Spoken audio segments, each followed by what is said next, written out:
A young mother of 3 shot and killed. I don't have a suspect. I have a masked maniac. A peaceful neighborhood shaken to the core. I could have been shot. Evidence is thin and motive non-existent. You were looking into that black tunnel, but there was no end to it. Until Lieutenant Joe Kenda uncovers a sordid web of lust and greed. You son of a bitch. Gunned down a housewife and mother? You better stand by, my friend. Start looking over your shoulder, because I'm not far behind you. My name is Lieutenant Joe Kenda. I've solved almost 400 homicides. Every case is unique, but there's one thing that never changes. A life has been taken. Their stories are now my stories.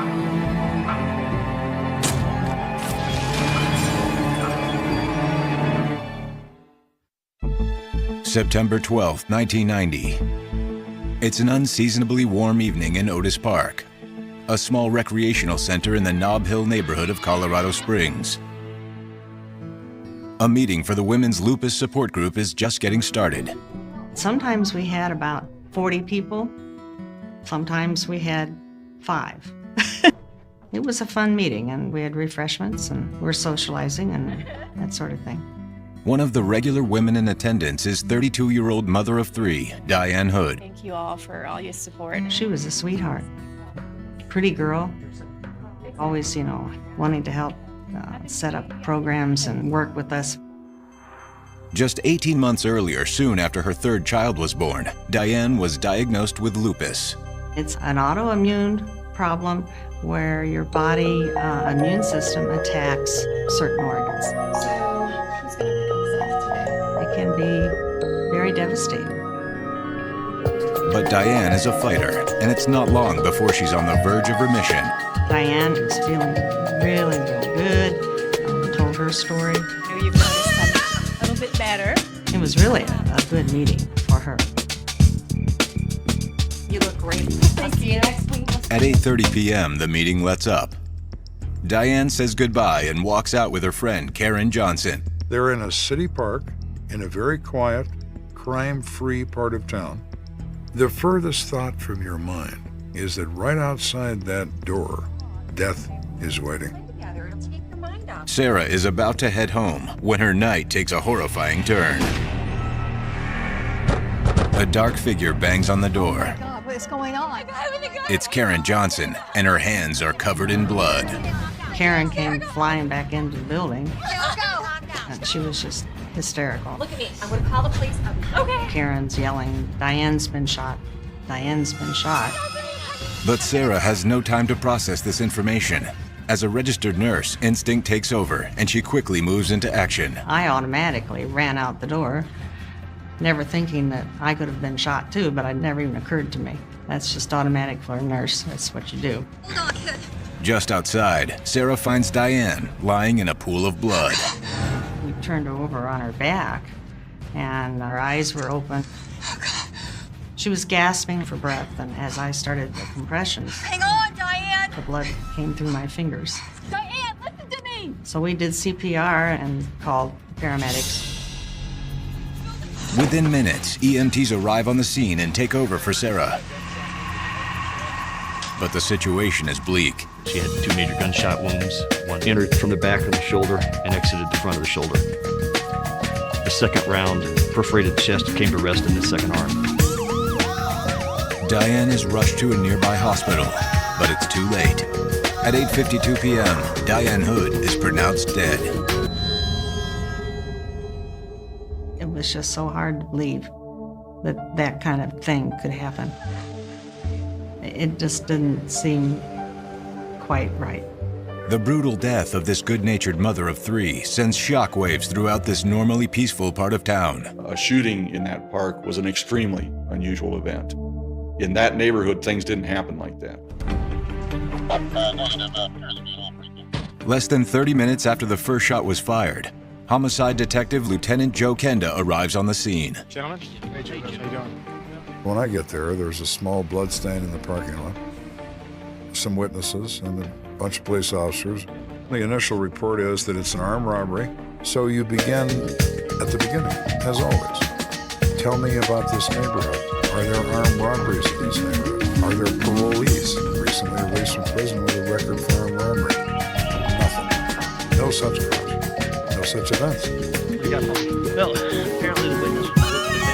Kenda turns to eyewitness Karen Johnson, still visibly shaken by the incident. It took some deal of time to calm down Karen Johnson because, of course, she just witnessed this whole thing. But once that occurred, she is our best and only witness to this crime.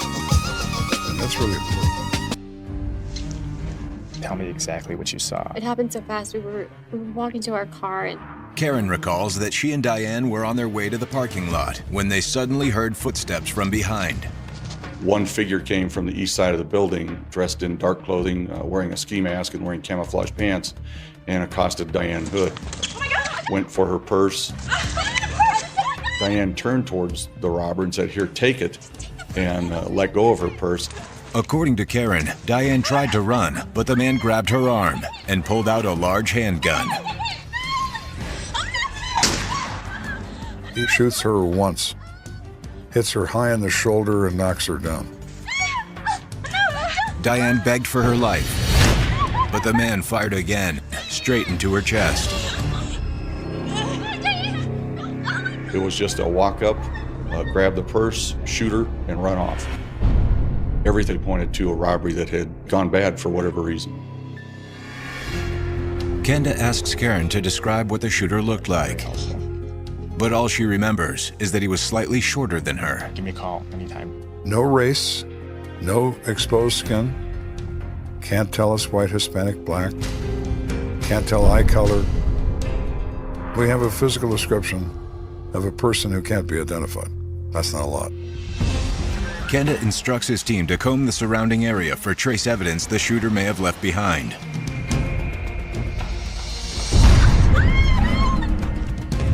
A lot of times robbery suspects, they have two things. They have a plan to get away, or they're going to wing it. That means they really don't know exactly where they're going to go as they're leaving the scene.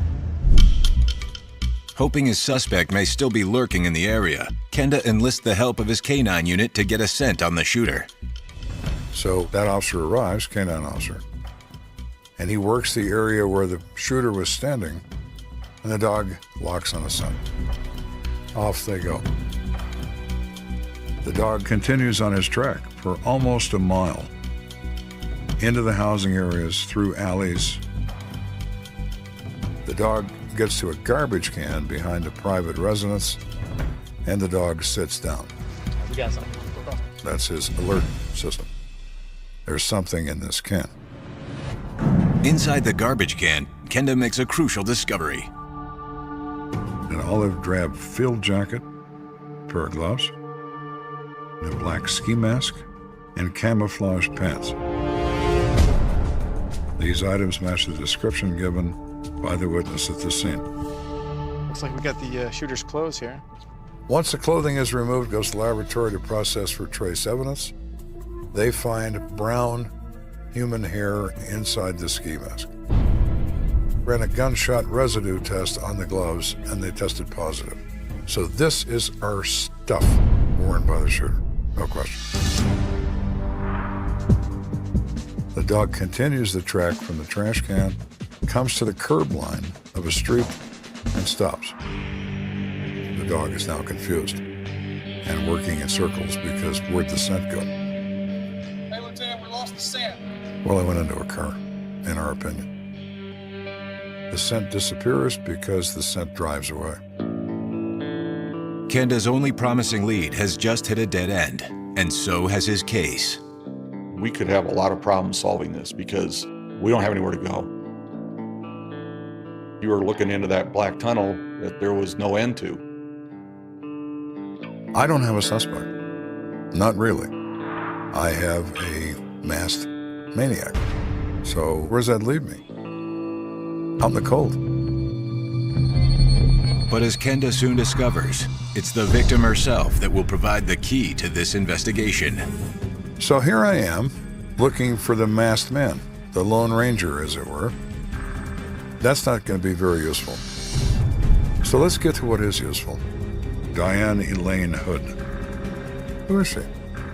Tell me everything about Diane Elaine Hood. Everything.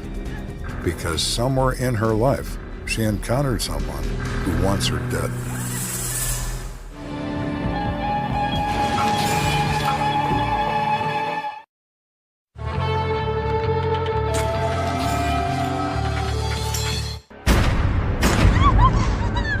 Mother of three, Diane Hood, has been shot and killed during an armed robbery gone horribly wrong.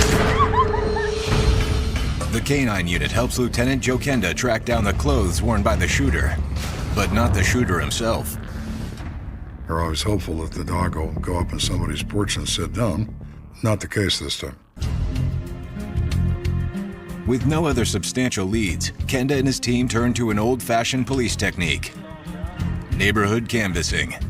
It was pretty much a tedious start south of the park and work our way north for a couple of blocks on either side and a couple of blocks east and west.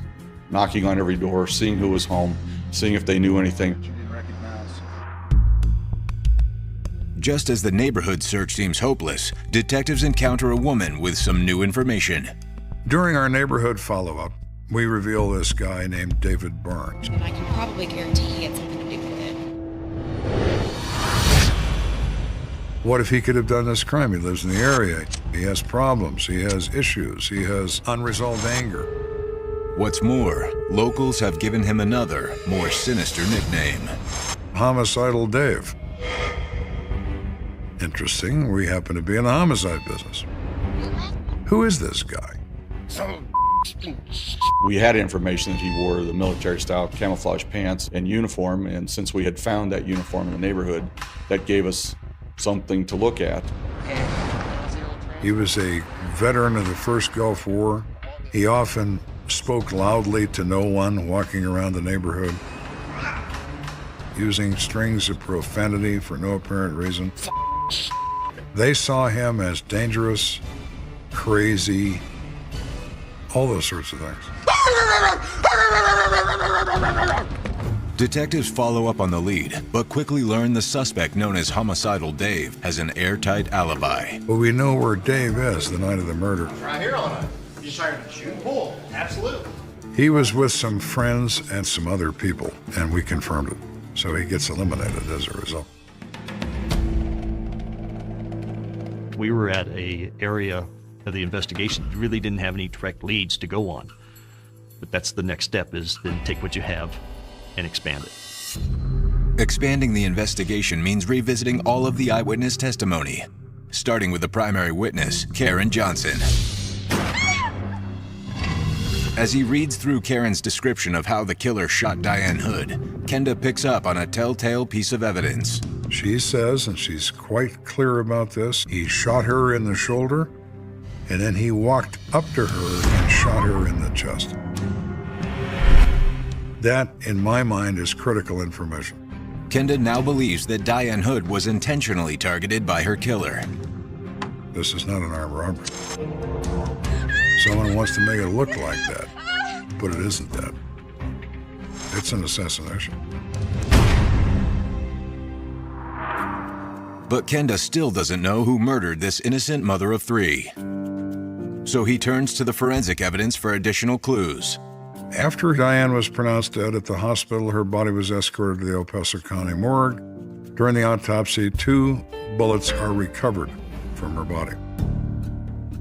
Kenda has the slugs rushed to the ballistics lab for a more detailed analysis. Our ballistics man was one of the best in the country. He called me that same morning and he said, "Kenda, you are a lucky guy." Right. Because you're looking for a very rare and valuable gun. A Colt Peacemaker patent 1872 single-action Army revolver. It's the cowboy gun, the one you've all seen in the movies. That's the gun. The bullet says so. Wow. I love limiting factors, and that is a huge limiting factor. The lab also informs Kenda that this rare gun is worth thousands of dollars and known to be sold at antique gun shows.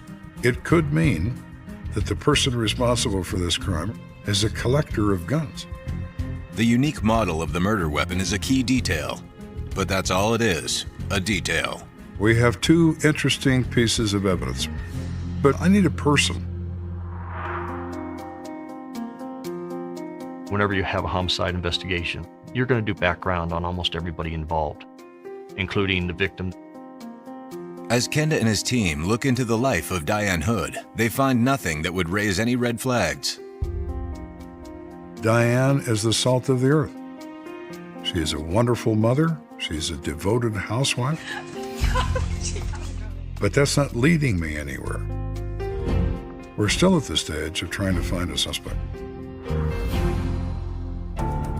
Needing someone connected to the victim, Kenda turns to the victim's husband, Brian Hood, hoping he might provide some much-needed insight into this case. He is grieving over the loss of his wife. He's trying to arrange a burial. His family is there. His kids are upset. We say, hey, we know it's a difficult time, but anything you can tell us could be helpful without you even realizing it. Brian agrees to accompany Kenda to the station. Looking into his background, Brian's life appears to be as idyllic as his wife's. Brian had been a college quarterback. Diane had been a college cheerleader, and that's how they met. This was an upstanding American family that everybody dreams about. Beyond being a devoted husband and father, Brian Hood is extremely well-liked by his neighbors and business colleagues. Brian was a very sociable person. I mean, easy to get to know, and he's a very good family man. Anybody that saw Brian was impressed with his physique. He was a football player in college in Texas, probably 6'4", 220 pounds, all muscle. It's Brian's physical stature that helps Kenda eliminate him as a suspect. We know that our shooter is shorter than 5'9", so obviously, Brian is not the shooter. As Kenda talks further with the victim's husband, he offers a seemingly minor detail that takes this case in a totally new direction. How often do you go to the gym? I'd say I go about 4 or 5 times a week. I'm kind of addicted to working out, and I go to a gym, and I go there almost every day. So we go to the gymnasium where he says he goes. We talk to 2 young girls at the desk. Hey, ladies, doing today? Good, how are you? From Colorado Springs Police Department. I need to ask you a couple questions. We learned from these girls there's one particular client that Brian is very friendly with. They spend a lot of time talking to each other. And who is that? Well, it's this girl named Jennifer. The girls at reception can't remember Jennifer's last name, but they do know she works at a nearby flower shop. We're talking to the owner. He says, I do have that girl working here. She's a great employee. I know her, and I know her husband. They go to my church. What's her last name? Reale. Her husband's name is Benjamin. He's a captain in the Army at Fort Carson, and he's an intelligence officer. The shop owner then provides some unexpected information about Benjamin Reale. I like Ben, and he and I have a common interest. We both have gun collections. Gun collections? Mm-hmm. Antique guns. We like to collect antique guns. Could Ben be our shooter? Could he have done this? Of course he could. So we need to look into this guy. It's a solid lead, but Kenda also knows there are miles to go before this case can be solved. Murder cases have one great similarity. You're always probing. You poke a murder case. You're poking around in the dark, because when you poke, you're waiting for something or someone to say ouch. And if it's ouch, well now, who might you be?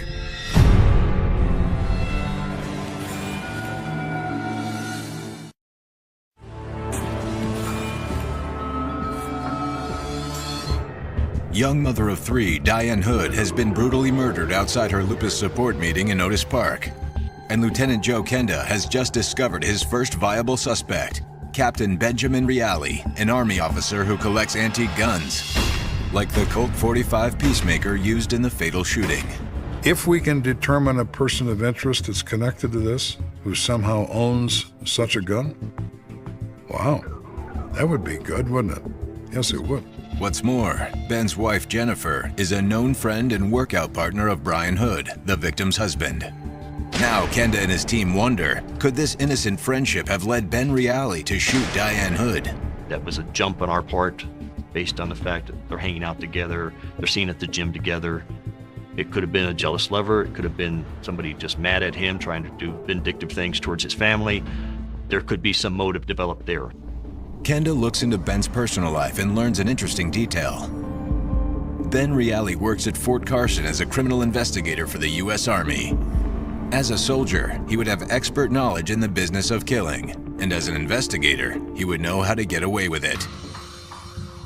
The reality is also that the clothing recovered was military clothing. Ben Reale was a captain at the military intelligence unit at Fort Carson, so there's a nexus there that could these be his clothing. Ben's records show he is approximately 5'9" and 160 pounds. A physical description similar to the one Karen Johnson gave of the shooter. So off we go to Fort Carson. Ben's in his office working, doesn't know we're coming. We walk in, and he has a startled look on his face. We're looking into the murder of Diane Hood. Can you tell us where you were that night? You can see the wheels turning. What is going on here? When Kenda informs Ben of the investigation, he immediately goes on the defensive. I was working by myself. But Ben has no witnesses to support his alibi. We also want to find out what kind of firearms he may have or have access to see if they could be something that were used in the murder.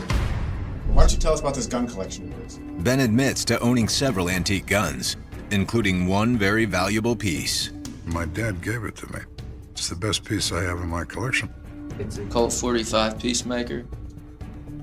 It's a Colt single-action Army Peacemaker, cut in 1872. Ben owns the exact type of gun the ballistics team identified as the murder weapon. Could this guy be the suspect?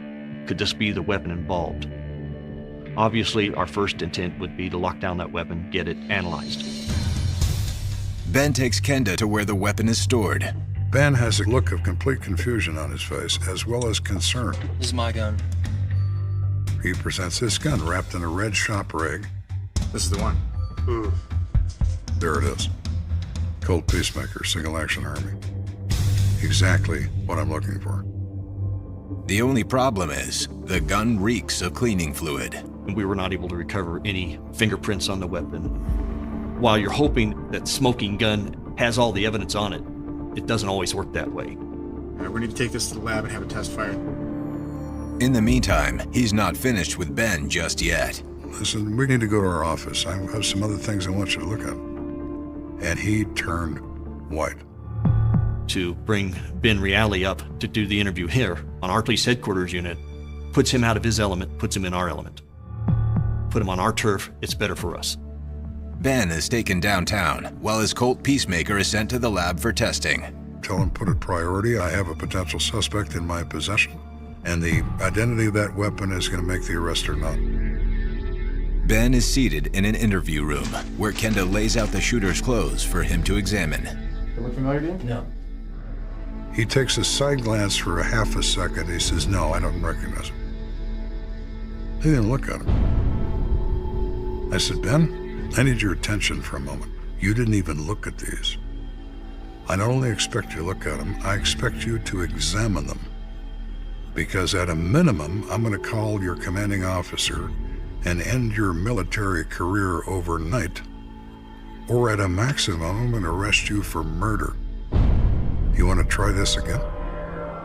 And he starts to cry. Ben admits that the shooter's military fatigues are in fact his. And he has already turned over an antique Colt revolver that matches the ballistics expert's description of the murder weapon. These are your clothes. And these are the clothes were used in the murder. I think we're in it now. We're not just in the right ballpark.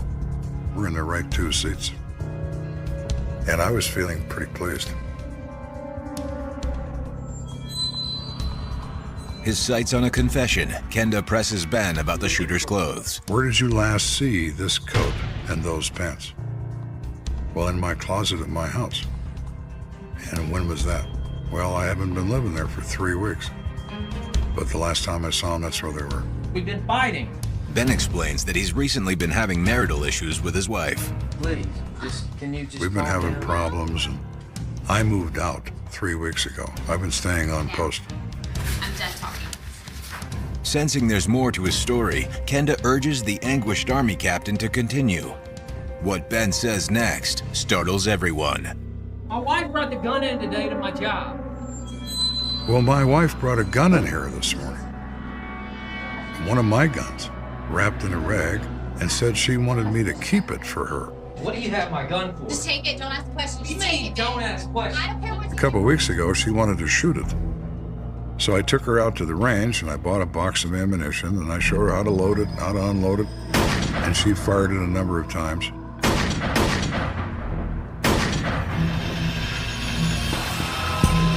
So he goes from a person of interest to a key witness.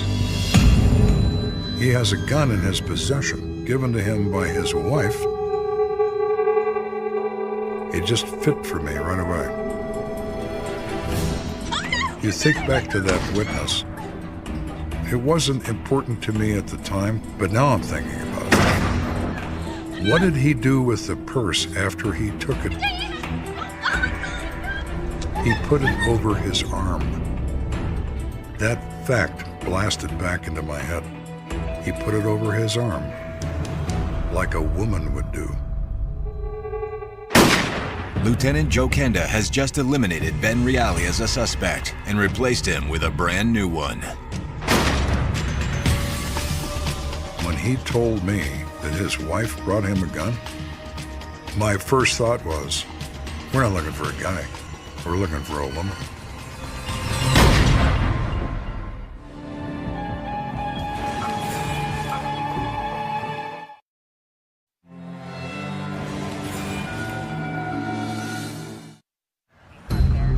It's been nearly 48 hours since the young mother of three, Diane Hood, was brutally murdered. And Lieutenant Joe Kenda's first suspect, Captain Benjamin Reale, has just revealed a key piece of information. His wife, Jennifer Reale, recently handed him a freshly cleaned Colt .45 revolver. Kenda has just eliminated one prime suspect for another. We're not looking for a guy. We're looking for a woman wearing a ski mask. And maybe her name is Jennifer. But what motive would Jennifer Reale have to murder Diane Hood? Kenda needs to find out more about his new prime suspect. She's a graduate of the University of Washington. She has 2 children, both girls. She is well regarded by her friends. Very nice person. On paper, the young mother does not fit the portrait of a cold-blooded killer. Generally, it's a male on male or male on female, domestic violence. To have a female go out there and basically execute Diane Hood seems really unusual. Jennifer Reale is brought down to the station. I want to see my husband. That's where I'm taking it right now. Kenda has a hunch that the couple's rocky relationship may provoke Jennifer to tip her hand. You just need to get your clothes and go. They go into a room. What is going on? Ben, I didn't do anything. They're in there for 30, 40 minutes, yelling and screaming at each other. What does that have to do with the gun? I hate this marriage. I hate everything about us. I don't know what they said to each other, and I don't care at this point. And I'm waiting for that phone to ring from the lab, and it's not ringing. It's clear from their body language, Jennifer and Ben are not co-conspirators. Ben is struggling with the possibility that his wife may be a murderer. I didn't kill anybody, okay? Just then, the phone rings. This is Kenda. It's the ballistics lab, calling with news about Ben Reale's gun. Kenda, that's your gun. You sure? To the exclusion of all guns on the planet, it's the one who killed Diane Hood. Turn to 2 of my detectives, cancel her dinner plans. Tell her she's under arrest for first-degree murder. Mr. Reale, please put your hands behind your back. No. Guys, we need you to calm down. Hey, sit down. Sit down. Ben tries to grab her away from him. He just reacts.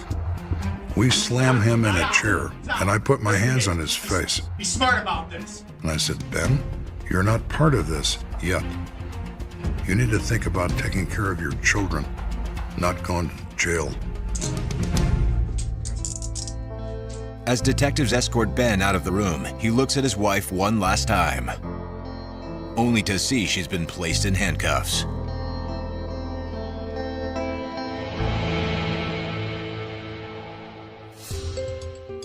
Jennifer. Now it's time for Lieutenant Kenda to turn his attention from Benjamin Reale to Jennifer Reale. During that conversation, she denies. I didn't kill anybody. She denied any knowledge of the shooting or the robbery or anything that had happened. As detectives watch from the next room, Kenda ratchets up the pressure. We have the clothes you wore the night of the murder. We have the murder weapon. We know that you brought it to your husband this morning. Jennifer doesn't react well to being cornered. She's accustomed to being in control of things. Tell me why you killed her. Stop that. She doesn't like the way we're asking questions because we're becoming more and more confrontational. How do you explain this? How do you explain your husband's gun being used for murder that you had in your possession at the time? But Jennifer has a quick answer. She says the gun must have been stolen. Do you realize how ludicrous that is? Somebody breaks into your house, takes a gun, uses it in murder, puts it back in your house. That's going to be your defense to this. Get it off your conscience. More than an hour into questioning, Jennifer's strong exterior begins to crumble. No. She has the look of a caged animal. It just comes to the moment when she realizes that there's no way out of this. I did it. She finally says, okay, I killed her. Just like that, Kenda gets what every homicide investigator hopes for, a confession. Jennifer describes in detail how she committed the brutal crime. She openly admitted to shooting Diane Hood. The plan was to wait outside the community center till she came out and make it look like a robbery, which is what happened. For Kenda, Jennifer's confession has seemingly made this an open and shut case. But what she says next leads Kenda to believe someone else was also involved in the murder of Diane Hood, and the architect of the plot is still at large. Jennifer says, I killed her, but it wasn't my idea. How interesting. So when you get to the truth, a very clear picture emerges. Murder by design.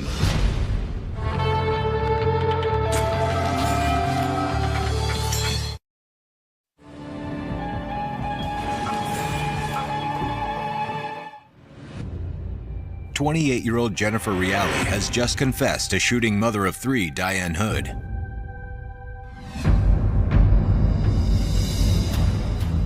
But what Lieutenant Joe Kenda can't figure out is why. That is until Jennifer makes a statement that throws the entire homicide division for a loop. She finally says, okay, I killed her. But it wasn't my idea. Excuse me. Well, for the past 8 months, I've been having an affair with Brian Hood. Jennifer explains that in early 1990, she met the victim's husband, Brian Hood, at the fitness center, where Jennifer and Brian frequently worked out. They were in the hot tub at one time together talking. Those flirtatious ways started to draw her in.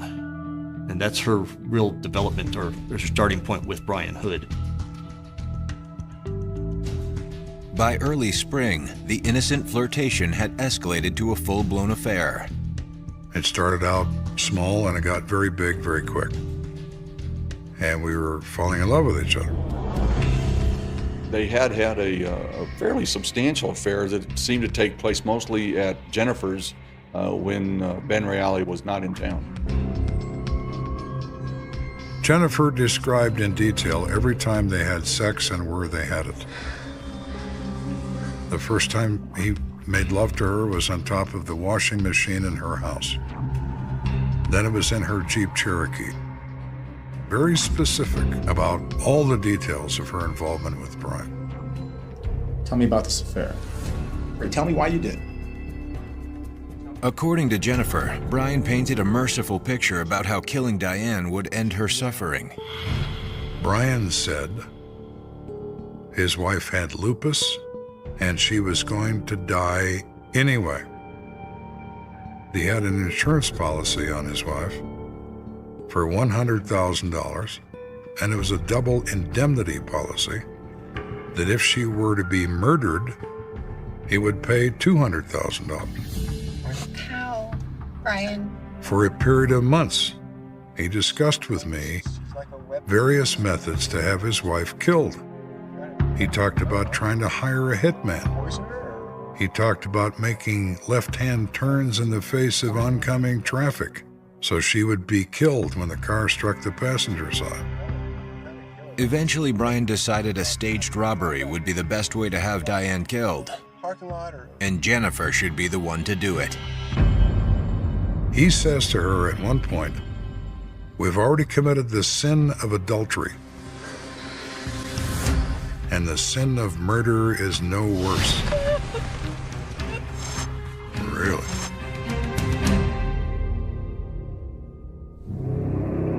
There's no other choice. She indicated that she cared so much about him that anything that he told her to do, she would do. That he was her whole life at that time. She says that Brian's approach to her is based on passages from the Bible. That this is all going to be okay, and if she repents her sins after having killed his wife for him, she won't suffer going to hell. He further says to Jennifer that this armed robbery plan is going to work because the police are stupid, and they will believe that this is an armed robbery, and they will be forever chasing someone who doesn't exist. He uses this as his final method of convincing her that this plan is going to work. They're going to get the money and live happily ever after. Jennifer tells Kenda that for more than 3 months, Brian pressured her to help kill his wife. Finally, on the night of September 12th, Jennifer agreed to go through with it. She presents a damning picture that Brian is not only involved in this, he's the architect of the plot. That doesn't stop Kenda from throwing Jennifer behind bars. We put her in the El Paso County Jail, held without bond for first-degree murder.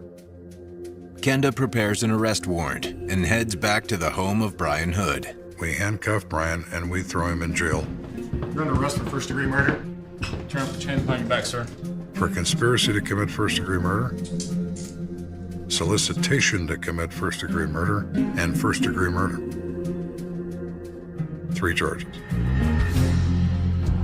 Kenda worries that Jennifer's testimony may not be enough to convict Brian, and a jury may see this as a case of fatal attraction.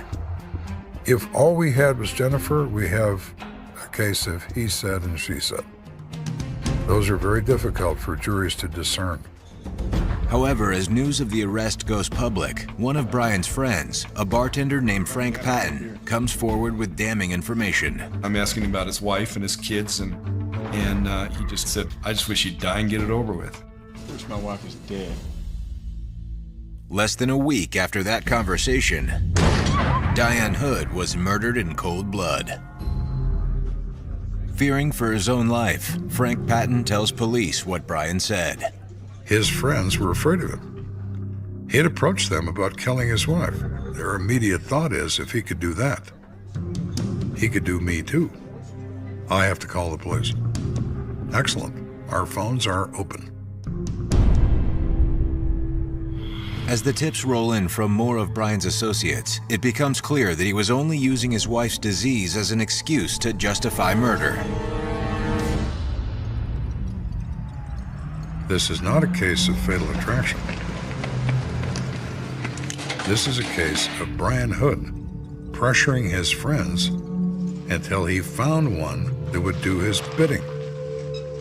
Now, we have a case, and the matter is going to proceed to trial.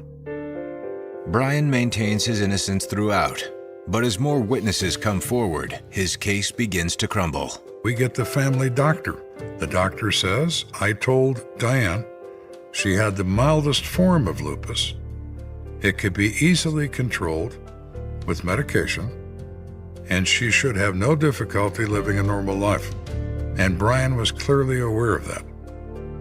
Brian says to Jennifer and to anyone else that'll listen to him, including the people that testified, she's going to die anyway. No, she's not. And he knows it. more than a year after Diane Hood was shot and killed.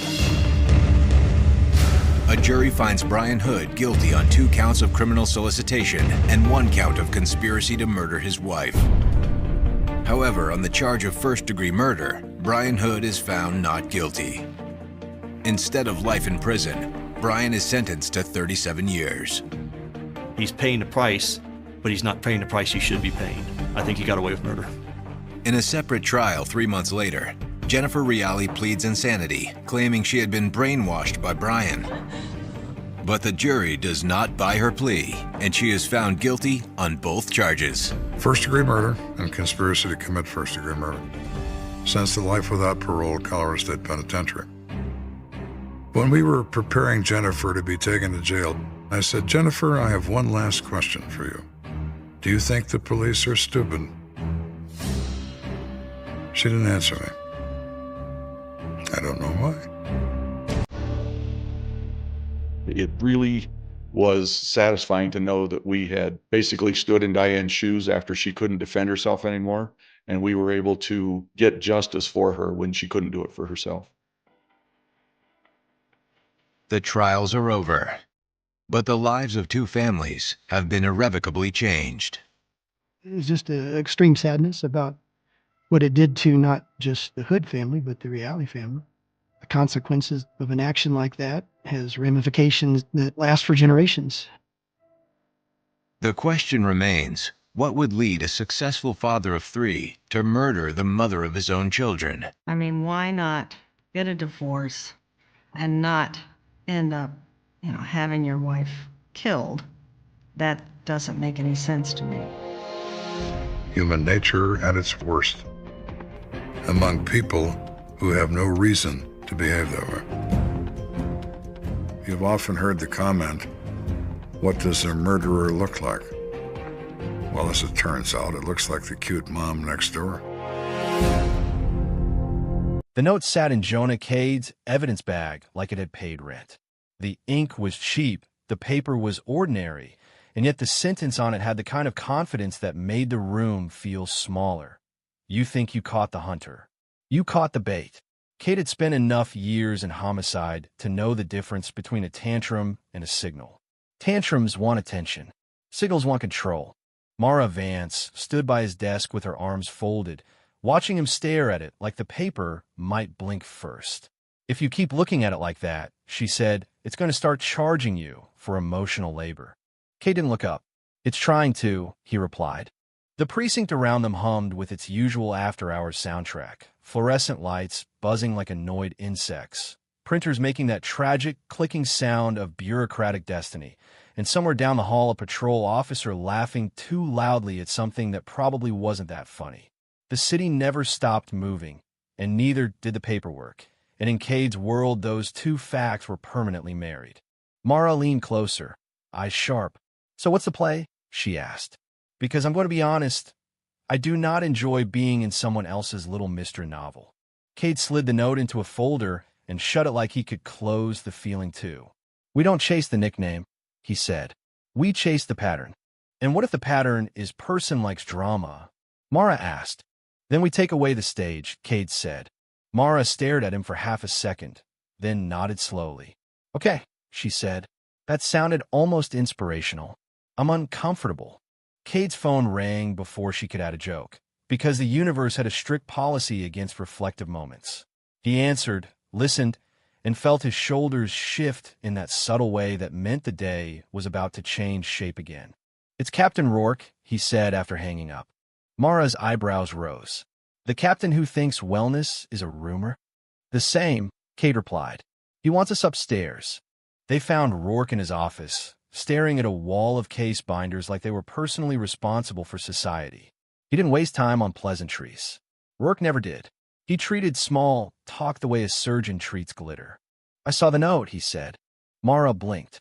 "Ow!" Rourke tapped his temple. "The building talks," he said, as if that explained anything. Cade kept his voice even. "We're handling it." "I know you are," Rourke said. "That's why I'm adding fuel."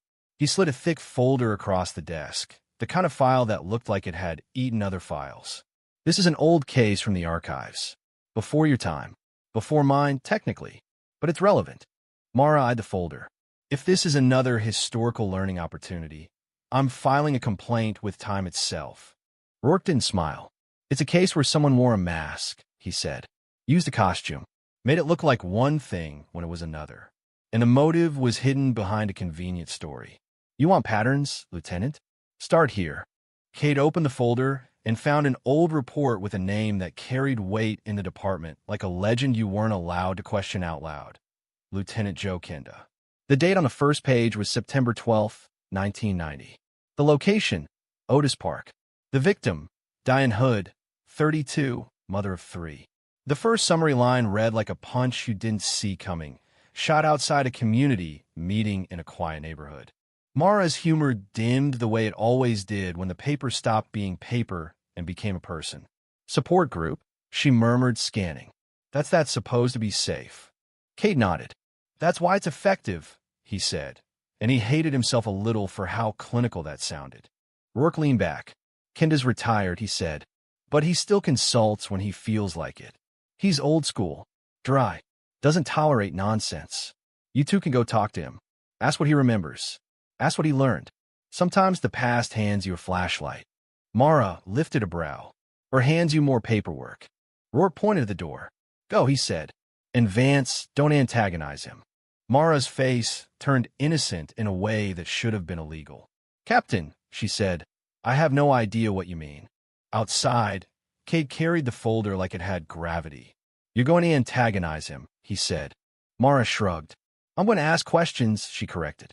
If his personality interprets that as antagonism, that's between him and the universe. They drove across town to a modest house where the lawn was neat enough to suggest the occupants still believed in order, even if the world didn't. Joe Kenda answered the door himself, and he looked exactly like Kate expected, sharp-eyed, unbothered, and built from pure skepticism. He took one look at their badges and sighed as if he'd just been handed a chore list. I'm retired, he said flatly. Mara smiled politely. And yet you're standing here, she said. Kenda stared at her for a long beat. Then he stepped aside. Come in, he said. I want to see how long it takes before you regret that sentence. Inside, his living room was quiet, tidy, and decorated in the way people decorate when they've seen enough chaos and don't want any more of it in their furniture. He motioned them to sit, then sat opposite them with the posture of a man who had spent decades listening to lies and could smell them on a person the way dogs smell thunderstorms. Cade placed the folder on the coffee table. Sir, he began, we're working a current pattern involving stage appearances, masks, misdirection, intimidation. Captain Rourke suggested we look at your old Otis Park case. Kenda's eyes flicked to the folder like it was an old bruise. Diane Hood, he said, voice quieter. I remember her. Mara waited a beat, then asked gently, what made that case stand out? Kenda leaned back, exhaled, and when he spoke, the room shifted. He wasn't performing. He wasn't embellishing. He was remembering. It was an unseasonably warm night, he said. Quiet neighborhood, community center, women's support group meeting, the kind of place where nobody expects trouble. Diane walked out with a friend. And then everything that should have been safe stopped being safe. Cade listened as Kenda described the scene in calm, procedural language, how the friend ran back into the building in shock, how a nurse inside reacted on instinct and tried to help, how medics arrived, how the victim didn't make it. Kenda didn't linger on ugly details. He focused on facts, because facts are what you can carry without turning grief into spectacle. Mara's voice stayed soft. What did you think it was at first? A robbery, Kenda said. That's what it looked like. Mask, dark clothing, the purse. The story was convenient. And then, Kate asked. Kenda's gaze sharpened. Then the witness said something that mattered, he replied. Not the mask, not the pants, not the height, the sequence. The person didn't just grab and run. The person fired and then moved closer and fired again. That's not panic. That's intent. Mara frowned. So the robbery was a costume. Kenda nodded. Exactly. When a crime is staged, the stage directions matter. The suspect wasn't improvising. The suspect was finishing. Kate felt the note in his pocket like a cold coin. You caught the bait. It wasn't the first time someone had tried to make the police chase a shadow. Kenda continued, voice steady. We used AK-9 to track the scent. It led us through the neighborhood to a trash can. In it, we found clothes, mask, jacket, gloves, camouflage pants. The gloves tested positive for residue consistent with a fired weapon. Hair was found inside the mask. It was the shooter's outfit, dumped like an actor throwing away a costume. Mara's mouth tightened, and the scent stopped. At a curb, Kenda said, which usually means a vehicle. That's where the world goes dark. No suspect, no clear motive, just a masked figure and a dead mother. Cade tapped the folder lightly. Ballistics, he said. Kenda's eyes flicked up. That was my limiting factor, he admitted. We recovered the bullets. The lab told me we were looking for a rare, antique revolver. Valuable, distinctive. You don't see it every day. That narrowed the universe. Not enough to solve it, but enough to start asking better questions. Mara leaned forward. So you stopped chasing the mask, she said, and you chased Diane? Kenda's expression softened, just slightly. You always chased the victim's life, he said. Somewhere in that life is the reason someone wanted them gone. Robbery is often just a lie people tell you, so you'll stop digging. He described how they looked at neighbors, how they canvassed, how someone pointed them toward a local man with a frightening nickname, an unstable neighbor people feared. We checked him, Kenda said. He had an alibi. Fear is not evidence. You learned that early. Mara gave a small nod, as if filing that away for a world that loved rumors. Then Kenda told them about the husband, Brian. This case begins the way the worst cases often do, in a place that's supposed to be gentle. It's September 12th, 1990, an unseasonably warm evening in Otis Park, and a women's support group is gathering at a small neighborhood recreation center. It's not a high-risk environment. It's folding chairs, friendly faces, and the kind of meeting where people show up trying to get their lives back on track. Which is exactly why what happens next feels like the universe breaking its own rules. A young mother of 3, Diane Hood, steps outside after the meeting with a friend, and in seconds everything turns into confusion. Someone wearing a mask appears, there's a sudden confrontation, and Diane is fatally shot. The masked person grabs her purse and disappears. The neighborhood goes from quiet to shaken instantly, and the first instinct is the simplest one. Robbery gone wrong. A masked stranger. A quick hit. A getaway into the dark. Lieutenant Joe Kenda arrives in a mood that can only be described as professionally unimpressed by chaos. He's seen nearly every version of human behavior, and he knows something important. Sometimes what a crime looks like is exactly what the killer wants it to look like. That night, it looks like a robbery. But as Kenda listens and reconstructs the sequence, little details start to bother him. The movement, the intent, the way the suspect behaves, it doesn't feel like panic, and it doesn't feel like clumsy desperation. It feels purposeful, like someone came with a plan and wanted to complete it. Then the evidence does something rare. It speaks clearly, but not loudly. AK-9 track leads investigators through the neighborhood until it ends at a trash can. Inside are the discarded costume pieces, the mask and clothing used by the shooter, dumped like an actor shedding a role after the curtain drops. There's also a crucial forensic hint. The gloves suggest the weapon was fired. Hair inside the mask suggests it belonged to the person who wore it. But the trail goes cold at a curb, which usually means a vehicle. And once someone gets into a vehicle, the city becomes a maze that doesn't apologize. Kenda now has a dead mother, thin evidence, and what feels like no motive. He describes it like staring into a dark tunnel with no visible end, which is the most accurate description of an unsolved homicide anyone has ever given without needing a poetry degree. So he does what good investigators do when the suspect is a mystery. He turns the spotlight back onto the victim's life. Diane, by all accounts, is steady and well-liked, devoted mother, devoted wife, not someone with a trail of enemies. That's what makes the case so unnerving, the absence of obvious drama. And when there's no obvious drama, you start looking for hidden drama, because human beings are extremely consistent about one thing. We hide the messiest parts of our lives behind the cleanest curtains. Kenda meets Diane's husband, Brian. Kenda met Diane Hood's husband, Brian, the way he met everyone in the first 48 hours of a case. Politely, directly, and with the kind of calm that makes nervous people talk faster than they intended. Brian looked exactly like the neighborhood expected him to look, grieving, respectable, composed enough to function, the sort of man who could stand in a driveway and be described as a family guy before anyone even knew his favorite pizza topping. He told Kenda the story of their life together, the kids, the routines, the normal American shape of it all. Nothing in the first layer screamed danger. And that's the first trick these cases play on you. When nothing screams, you start listening for whispers. Kenda didn't fall for the early robbery framing, but he didn't reject it emotionally either. He treated it like a hypothesis, not a headline.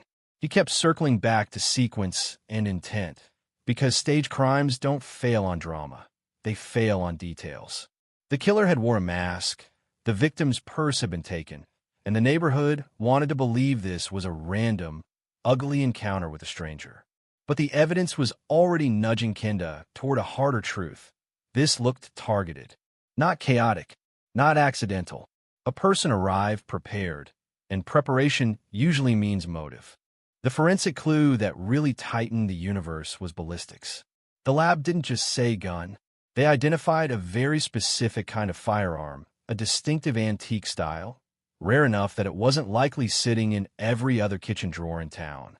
Kenda loved limiting factors because a limiting factor is the closest thing policing ever gets to a miracle.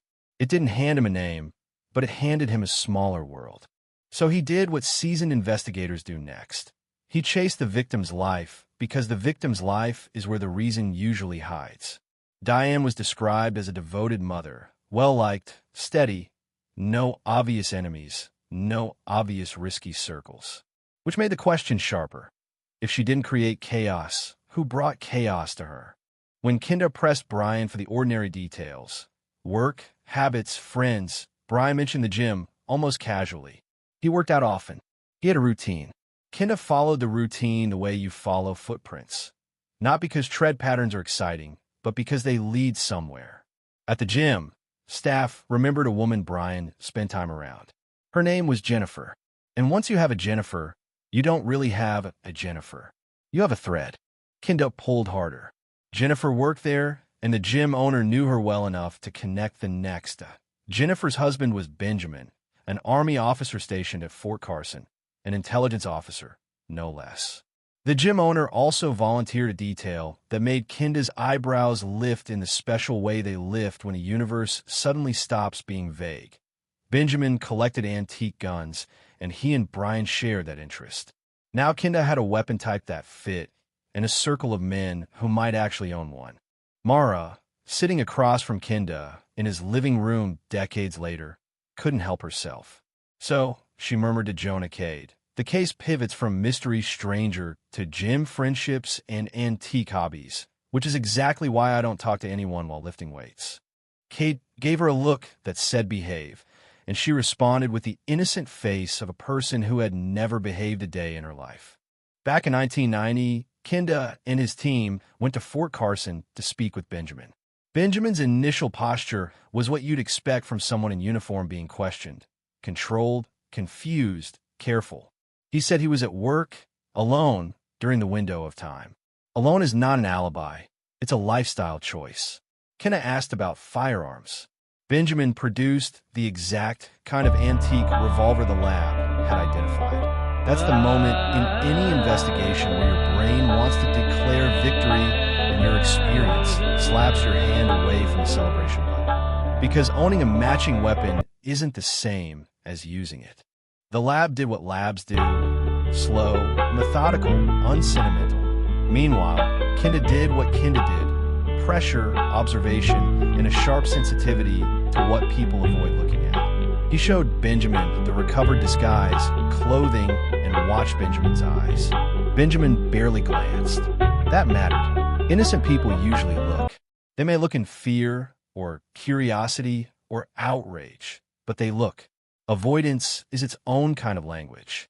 Kenda tightened the screws, not with theatrics, but with consequences. Pay attention. Talk to me.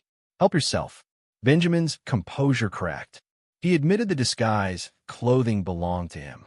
Now Kenda had a uniformed man, an antique weapon match, and clothing used in the crime. That's not a coincidence. That's gravity. But then Benjamin said something that flipped the whole room on its head. He'd been having marital problems. He moved out weeks earlier. And, most importantly, his wife had brought in the antique revolver recently, freshly cleaned, telling him to keep it and not ask questions. A detail from a witness suddenly snapped into place in Kenda's mind. The shooter had been holding the weapon in a way that suggested smaller stature and possibly even a feminine posture. Kenda's conclusion didn't arrive as a dramatic twist. It arrived as a cold recalibration. Maybe they weren't looking for a male gun guy in a mask. Maybe they were looking for a woman. Mara's humor flickered, but didn't disappear. The mask did its job, she said quietly. It made everyone picture the wrong person. Kate nodded. And that's the whole point of a costume, he said. It doesn't just hide you. It directs the audience. Now, Jennifer moved from background character to center frame. On paper, she didn't match the stereotype people carried in their heads about violent crime. She was a young mother, well-regarded, the kind of person you'd wave at in a parking lot without thinking twice. That's what made it disturbing. The gap between image and capability. Kenda brought her in. She asked to see her husband. The two were put together briefly, and their body language told Kenda something useful. Whatever was happening, they didn't look like partners in a shared plan. Then the lab called with the kind of sentence investigators wait for. Benjamin's revolver matched the weapon used in Diane Hood's killing, to the exclusion of other guns tested. That put Jennifer in a narrowing corridor with no friendly exits. She was arrested. Benjamin reacted emotionally, but Kenda had to clamp the situation down fast. Not because Kenda enjoyed harshness, but because the case could not afford chaos. Jennifer denied involvement at first. Denial is common. People deny even when the evidence has already built a house around them and started installing furniture. Kenda kept pressing, not with insults, not with grandstanding, but with the unavoidable logic of timelines, possession, and behavior. Jennifer's calm started to fracture. Her need for control fought with the reality that control was gone. Eventually, she confessed. Kenda got the admission, but it didn't come with relief, because confessions are often just the end of one question and the beginning of 5 uglier ones. The biggest question was motive. Why Diane? Why now? Why a mask? Why the staged robbery? Jennifer's next statement told Kenda the story was still incomplete. She claimed it hadn't been her idea. And then the hidden drama finally surfaced, the kind of drama people keep buried until the ground gives way. Jennifer described a secret relationship with Brian. Jennifer described a secret relationship with Brian in the same tone people use when they finally admit they've been carrying a heavy grocery bag for 8 months and their fingers are numb. Not proud, not romantic, not even especially dramatic, just tired and strangely relieved that the pretending was over. Kenda listened without flinching because he'd learned something early in his career. When people confess, they rarely do it in the tidy order you want. They give you the parts that hurt them first, the parts that make them look foolish second, and the parts that make them look guilty last. According to Jennifer, it started as what she tried to frame as just talking, the kind of talking that lives in the gray zone where boundaries get blurry and excuses start renting space in your head. She and Brian were around each other through the gym, through small moments that looked harmless from far away, until they weren't harmless anymore. Kenda didn't need the personal details to understand the mechanics. The mechanics were always the same. Secrecy turns into permission, permission turns into entitlement, and entitlement turns into decisions you can't unmake. Mara sat across from Kenda's armchair, still and focused, her humor temporarily packed away like a tool you don't pull out around open flames. Jonah Cade could feel her holding herself in check, which on Mara was basically an Olympic event. Jennifer's confession didn't stop at the relationship. It rolled forward into motive, and that's where Kenda's expression changed. Not to shock, because he didn't have much room left for shock, but to that cold, familiar look of a man recognizing the moment when the wife finally climbs out from under the bed. Jennifer told Kenda that Brian had painted Diane as someone who was going to be gone anyway framing it as fate, as mercy, as inevitability, anything that made the idea feel less like a choice and more like a weather report. He talked about money too. Insurance. A policy with a payout that got larger under certain circumstances. He presented the whole thing like a plan with a reward at the end, the way people present bad ideas when they want someone else to do the dangerous part. Confident, persuasive, and morally lazy. Kenda didn't interrupt. He let Jennifer talk herself into the corners of her own story, because corners are where the truth has fewer exits. Jennifer claimed Brian had discussed different ways Diane could be removed from the picture, tossing out scenarios like he was brainstorming home improvement projects. Kenda didn't repeat those scenarios with relish, and neither did Cade in his own mind. The important part wasn't the method. It was the mindset. The mindset was that a human life had become a problem to solve. And that mindset, Kenda knew, is where the real crime begins, long before the night of the shooting. Then came the persuasion, the part that made Mara's jaw tighten and made Cade's stomach go cold. Jennifer said Brian didn't just pitch the plan with money and convenience. He wrapped it in moral language. He used faith like a tool. He tried to turn wrongdoing into a technicality, as if a carefully spoken sentence could disinfect a decision. He framed it like a ladder. You've already stepped over one boundary, so stepping over the next is no worse. It was spiritual wordplay used as a crowbar, and it worked on someone who wanted to believe that love could justify anything. Mara finally let out a quiet breath that sounded like controlled disgust. It's amazing, she murmured to Cade, how some people can talk about repentance while actively building a disaster. Cade didn't answer out loud. He didn't need to. Kenda had already given them the lesson without labeling it. When someone is determined to do something wrong, they will audition any philosophy that makes them feel right. Jennifer said she agreed to carry it out. And then, in the most chillingly practical part of her confession, she described how the robbery had been staged, mask, clothing, a grab purse, because the goal wasn't only to commit the crime, it was to direct the investigation. Not just hiding who did it, but telling the police what to believe. Make it look random. Make it look like a stranger. Make the neighborhood shake its head and say, wrong place, wrong time, and then move on. Kenda's voice, remembering it now, stayed calm, but there was steel under the calm. The costume did its job, he said. It didn't just conceal. It redirected. That sentence hit Cade like a quiet bell. He thought of the anonymous note back at the precinct. You caught the bait. Whoever wrote it understood the same rule. The trick wasn't always in being invisible. The trick was in making you stare at the wrong thing until your eyes got tired. Jennifer's confession put Brian. September 12th, 1990 is the kind of late summer evening that usually convinces people the world is still normal.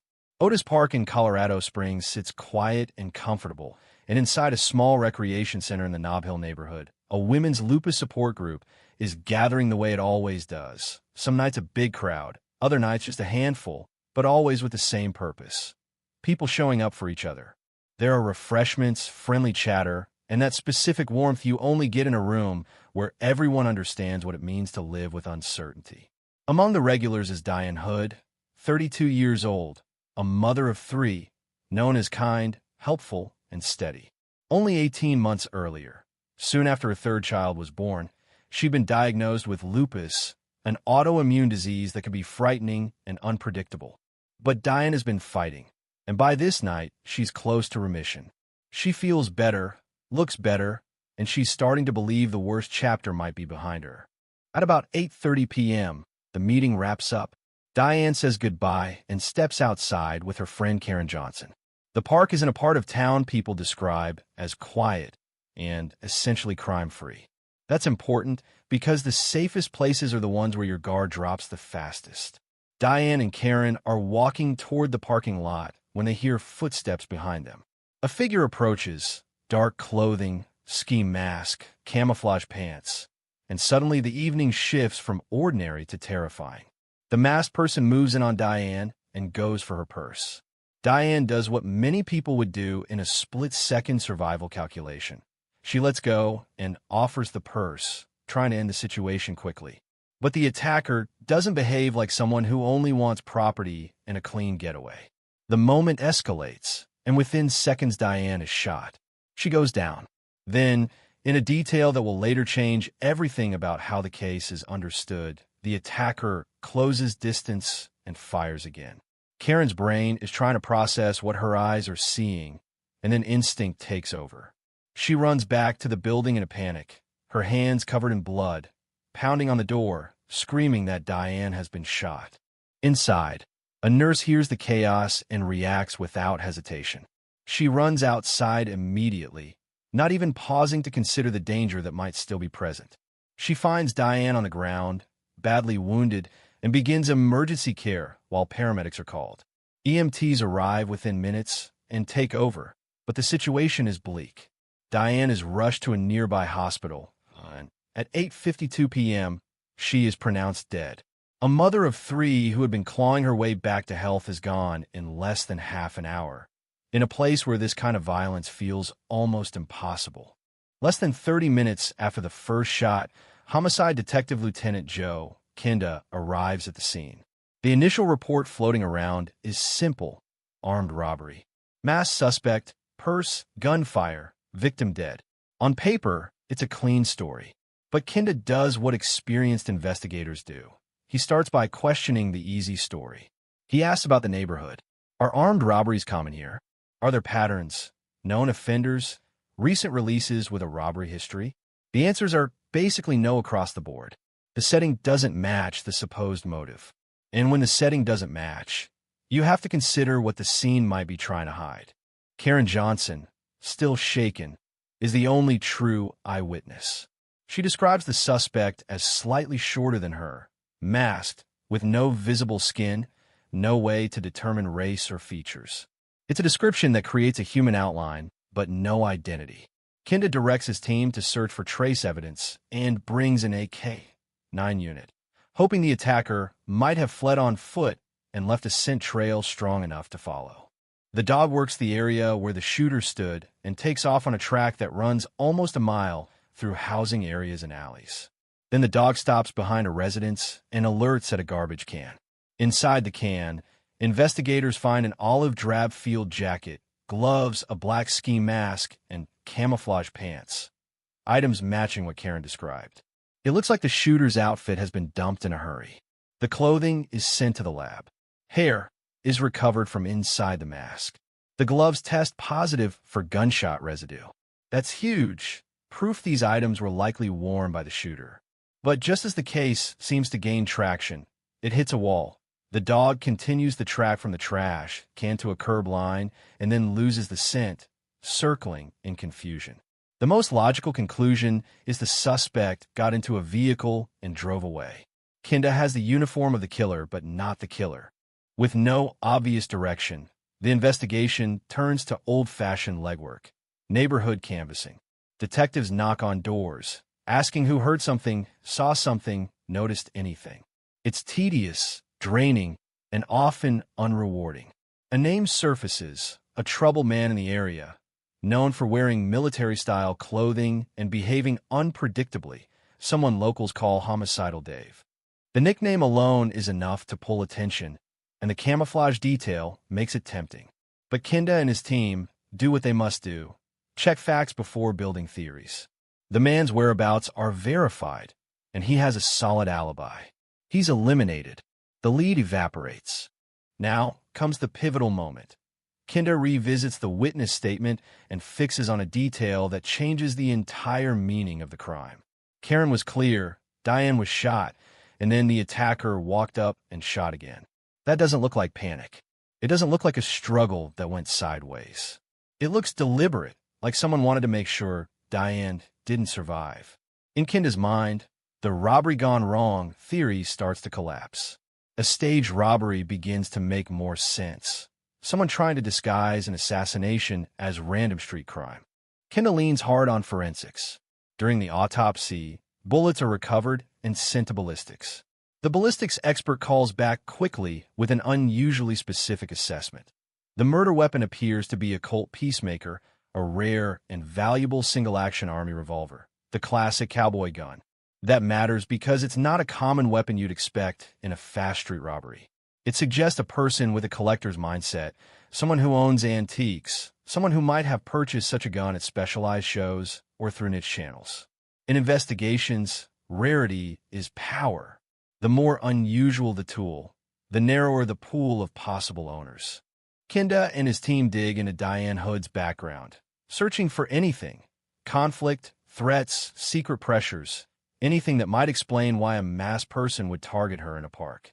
They find what everyone expects to find. Diane is well-liked, family-oriented, not a person who generates enemies. That doesn't help, but it does clarify something important. If Diane didn't invite trouble, trouble likely came through someone close to her. That brings Kenda to Diane's husband, Brian. On a warm evening in Colorado Springs, a small room in a neighborhood recreation center fills with the kind of gentle, ordinary courage that rarely makes headlines.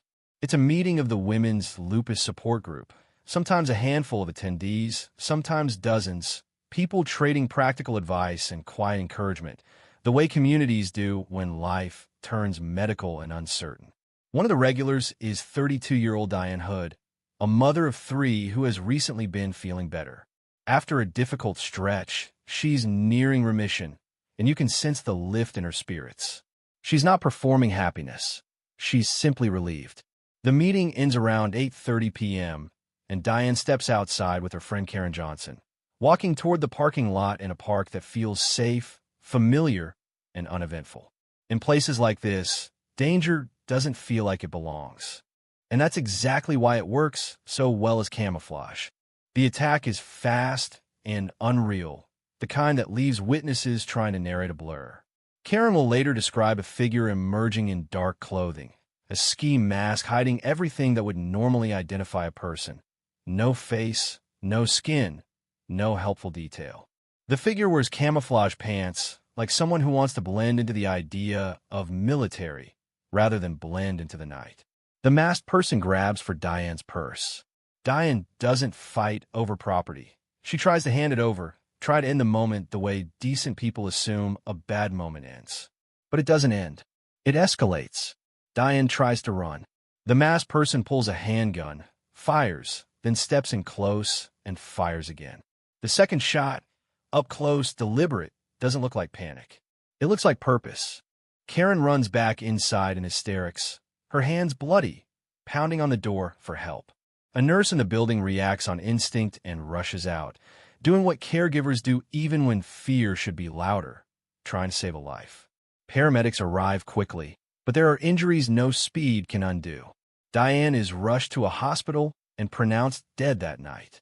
A peaceful neighborhood, the kind that measures time in school schedules and grocery runs, suddenly has to make room for a question it has never had to ask before. Who would do this here? Lieutenant Joe Kenda arrives less than half an hour after the shooting, stepping into a scene that initially seems to have a simple label attached to it: robbery gone wrong. But Kenda is not the kind of investigator who accepts labels as answers. He asks the obvious first questions. Is this neighborhood plagued by robberies? Are there known offenders nearby? Does this place have a history of violence that would make an ambush in a park make sense? The answers come back empty. Nothing fits. Nothing about this location suggests random. Then the case offers a flicker of hope in the form of a police dog. Officers work the area where the shooter stood, and the K-9 tracks a scent for nearly a mile, weaving through alleys and residential paths, until the dog alerts on a garbage can behind a private residence. Inside are the clothes: an olive drab field jacket, gloves, a black ski mask, and camouflage pants, matching the witness description. Lab testing adds weight. Hair inside the mask and gunshot residue on the gloves. This isn't a prank costume toss for drama. This is what the killer wore. The dog continues, reaches a curb line, and then confusion. The scent stops as if it climbed into a car and drove away. The trail ends with the worst kind of silence, the kind that tells you the person you're chasing is gone, but also careful. With no clear suspect, Kenda turns toward the victim's life because staged crimes often hide personal motives. Diane Hood, on paper, is the kind of person detectives hate seeing in a case file. Good mother, devoted, well-liked, no obvious enemies, no risky habits that might explain a late-night ambush. The kind of victim who makes you wonder if the world has lost its mind. Kenda interviews Diane's husband, Brian. September 12th, 1990 feels almost unfairly normal in Colorado Springs. It's warm for the season, the kind of evening that makes you believe the day's stress is behind you and nothing truly bad can happen before bedtime. In Otis Park, inside a small recreation center in the Nob Hill neighborhood, a women's lupus support group meeting is underway. Some nights the room is packed, other nights it's a smaller circle. But the mood is steady. People sharing advice, laughter, and the kind of support you only understand if you've lived through long medical uncertainty. Among the women is Diane Hood, 32 years old, a mother of 3, a familiar face in the group, and the sort of person others describe as warm and helpful. Not long before, Diane had been diagnosed with lupus, an autoimmune disease that can turn life upside down. But Diane is improving. She's nearing remission. She's feeling better. She's starting to look forward again. For a family, that kind of progress is priceless, like getting oxygen back after months of holding your breath. Around 8:30 p.m., the meeting ends. Diane says her goodbyes and walks out with her friend Karen Johnson. The park sits in a quiet, crime-free part of town. That matters because it shapes what people expect. In a place like this, you're not walking to your car scanning for danger. You're thinking about your kids, your errands, the next day. Your mind is still inside the safe room you just left. Then footsteps come from behind them, and the night flips. A single figure approaches in dark clothing, wearing a ski mask and camouflage pants. The person moves in fast and goes for Diane's purse. Diane does what people are taught to do. Don't fight over property. She turns and offers it. Take it. Just let this be over. But it doesn't end where it should. The attacker grabs Diane's arm. A large handgun appears. Diane tries to run, and the first shot hits high in her shoulder, knocking her down. Diane begs for her life. The attacker steps in close and fires again, straight into her chest. That second shot changes everything, even if nobody can fully understand it in the moment. A panicked robber wants distance. A panicked robber wants to escape. A second shot at close range doesn't feel like panic. It feels like a decision. Karen runs back into the building in terror, hands covered in blood, screaming for help. Inside, a registered nurse named Sarah reacts on instinct and sprints out, not even stopping to calculate her own safety. She finds Diane lying in a pool of blood, eyes open, struggling to breathe. Sarah begins CPR as paramedics are called. EMTs arrive quickly and take over, but the wounds are catastrophic. Diane is rushed to a nearby hospital, and before the hour is out, she's pronounced dead. A good-natured mother of 3 is gone in a neighborhood where things like this don't happen. And that shock, how out of place it feels, becomes a clue of its own. Homicide Detective Lieutenant Joe, Kenda, arrives quickly. The initial story being passed around is simple: armed robbery. It's the kind of label that tries to make chaos understandable. Masked suspect, purse, gunfire, victim dead. But Kenda is wired to distrust simple labels. He starts with the environment. Is this an area known for armed robberies? Are there recent releases with robbery histories? Are there patterns that make this plausible? The answers come back empty. There's no robbery wave, no matching spree, no obvious reason this park should be the stage for a random masked attack. Kenda turns to Karen Johnson, the best and only witness. But a ski mask is a killer's best friend. Karen can't give race, eye color, facial features, nothing that normally helps you build an ID. All she can say is the attacker was slightly shorter than she was. That's not much to hunt with. So Kenda hunts the scene instead. He brings an AK-9 unit to try to catch a scent trail from where the shooter stood. The dog tracks hard, nearly a mile through housing and alleys, and then stops behind a residence and alerts on a garbage can. Inside are the clothes: an olive drab field jacket, gloves, a black ski mask, camouflage pants. It's exactly what the witness described. In the lab, they find brown hair inside the mask and gunshot residue on the gloves. These aren't random, discarded items. This is the shooter's outfit. But the dog continues, reaches the curb line, and loses the scent in circles. Classic sign the suspect climbed into a vehicle and drove away. Kenda now has something that proves the crime's mechanics but not the criminal's identity. A masked maniac with no face and no name. With the trail dead, detectives canvass the neighborhood door to door, looking for anything. Someone mentions a troubled local man, David Burns, known for wearing military-style camouflage and behaving unpredictably. Locals even call him Homicidal Dave, a nickname that makes detectives look twice. The clothing found in the garbage can resemble military gear, and the idea is tempting. What if it's him? But when investigators check, Burns has an airtight alibi. He's eliminated. Another door closes. So Kenda returns to the witness statement and reads it the way a veteran detective reads it, looking for the detail that changes the entire meaning. Karen's account is clear. Diane was shot, then the shooter walked up and shot again. That is not how a messy robbery usually looks. That's how an execution looks. And if it's an execution, then the purse was likely theater, something staged to make the killing look random. If it's staged, you don't chase a random thief. You chase motive. Kenda pushes the forensic angle hard. 2 bullets recovered in the autopsy go straight to ballistics, and the ballistics expert calls back with a rare gift. The weapon is not common. It appears to be a Colt Peacemaker, a single-action Army revolver, a valuable cowboy gun worth thousands. That detail is gold because it narrows the universe. The killer didn't grab a cheap, common firearm. The killer used something specialized, something collectors buy, something that shows up at antique gun shows and in carefully curated collections. Now, Kenda has an angle. Find the person who owns that kind of gun. The investigation looks into Diane's life. She's described as the salt of the earth, devoted, well-liked, a mother focused on her family. Nothing about her points to enemies. And when the victim doesn't have enemies, detectives look at proximity. Who benefits from her absence? Who had access? Who had a secret they couldn't afford to lose?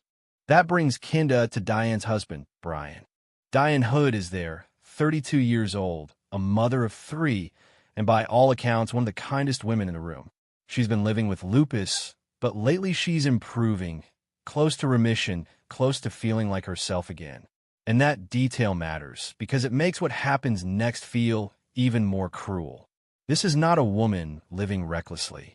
This is a woman walking out of a support meeting, feeling hopeful, thinking about home, thinking about her children, thinking about tomorrow like tomorrow actually belongs to her. Around 8:30 p.m., the meeting ends. Diane says goodbye and steps outside with her friend Karen Johnson. The park is quiet, the kind of quiet that makes you lower your guard without even noticing you're doing it. Karen will later describe how the thought of danger simply wasn't in her head. It shouldn't have been. In that moment, it doesn't belong in their world. Then they hear footsteps behind them. A figure closes in fast, dark clothing, camouflage pants, face hidden behind a ski mask. To Karen, it looks like a man. The figure reaches for Diane's purse. Diane does what people are taught to do. Don't fight over property. Give it up. Get out alive. She offers the purse. But the attacker doesn't behave like someone who wants a quick grab and an easy escape. Diane tries to run. The attacker grabs her arm. A gun appears, and in seconds, shots are fired. Diane goes down, and then, this is the detail that will later change everything. The attacker steps closer and fires again. Karen doesn't freeze. She runs. She bolts back into the building, hysterical, her hands covered in blood, shouting that Diane has been shot. Inside, a registered nurse named Sarah is preparing to head home when Karen bursts in like a storm. Sarah doesn't stop to think. Instinct takes over. She rushes out and begins emergency aid on Diane, later admitting she never even paused to consider she could be in danger too. Paramedics arrive quickly and transport Diane to the hospital, but the injuries are devastating. Diane is pronounced dead that night. A mother of 3, nearly in remission, surrounded by friends minutes earlier, is suddenly gone. The neighborhood is stunned because this kind of violence doesn't match the place. People want a label, something that makes the chaos feel explainable. The label offered at first is obvious: armed robbery. Lieutenant Joe Kenda arrives and hears the same basic story: mass suspect, purse, gun. But Kenda has learned that the first story is often the story the killer wants you to believe. He asks the simplest question that detectives ask when something feels off. Does this area usually produce random armed robberies? Is Otis Park known for violent street crime? The answer is essentially no. This is a quiet neighborhood. And when the setting doesn't fit the motive, you have to consider that the motive may be fake. Karen's statement is both crucial and frustrating. The ski mask erased the face, the most valuable thing a witness can give you. She can't identify race or features. She can't give eyes, nose, scars, anything. What she can say is that the attacker was slightly shorter than she was. Kenda turns that into a practical filter. The shooter is under about 5 feet 9 inches. It isn't much, but homicide work often starts with not much. With no face to chase, Kenda chases the trail. AK 9 unit is brought in, and the dog picks up scent from where the shooter stood. The dog runs it hard, through streets and alleys, nearly a mile, until it stops behind a residence and alerts on a garbage can. Inside are items that hit investigators like a punch: an olive drab jacket, gloves, a black ski mask, camouflage pants. It matches the witness description.